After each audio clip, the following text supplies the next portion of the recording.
میگن تو زمانای قدیم اون دور یه پیرزنی بود که 5 تا پسر داشته.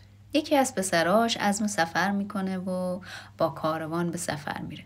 پیرزن طبق عادت هر روز و همیشهش برای تعداد اعضای خانوادهش نون میپزه و میبینه یکی از نونا اضافه تره. برمیداره میذاره پشت پنجره، میگه که حالا هر کی که اومد و گرسنه بود این نونو برمیداره و میخوره.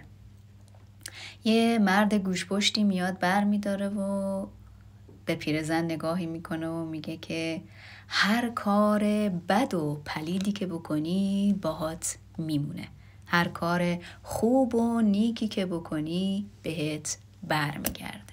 نونو برمیداره و میره. پیرزن طبق عادت هر روز این کار رو انجام میده و مرد گوش پشتم میاد نونو بر میداره و همین حرف رو به پیرزن میزنه و میره. یه روز پیرزن خسته میشه، میگه من هر روز دارم به این مرد خوبی میکنم، این مرد هر روز میاد همین حرف رو به من میزنه، بذار امروز نونی که میخوام بهش بدم و سمی بکنم تا بیاد ورداره بخوره بمیره، من از شرش راحت بشم که اینقدر این حرف رو به من نزنه. پیرزن برمیداره نونو سمی میکنه و میپزه و میده میذاره پشت پنجره که گوش پشت بیاد برداره. اما یهو با خودش میاد میگه پیرزن داری چی کار میکنی؟ برو نونو ورده یه نون دیگه براش درست کن بذار. میره نونو برمیداره میندازه تو تنور و یه نون دیگه براش درست میکنه و میذاره پشت پنجره، منتظر میشه که مرده بیاد نونو برداره و بره. مرد گوش پشت میاد نونو بر میداره و دوباره بهش میگه که هر کار بد و پلیدی که بکنی باهات میمونه، هر کار خوب و نیکی که بکنی بهت بر میگرده و میره.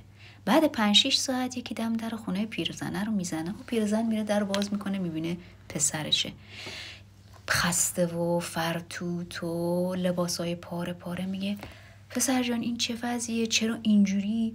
میگه مادر من انقدر خسته و گرسنم که دارم از فرط خستگی و گرسنگی و تشنگی میمیرم و اگه اون مرد گوش پشت نبود و به من یک لقمه نون نمیداد مطمئنن من الان به خونه نمیرسیدم. نمیشینه قضیه رو برای مادرش تعریف میکنه، میگه که دمدمای رسیدن به شهر بود که من انقدر خسته و گرسنه و تشنه بودم، یه مرد گوش پشت اومده بود و داشت رد میشد، بهش گفتم یه لقمه نون داری به من بدی من بتونم برسم به خونمون. مرد دست میکنه توی کولش و یک نون در میاره و میگه که من تمام چیزی که دارم همین نونه، امروز تو از من به این نون محتاج تری و مال تو.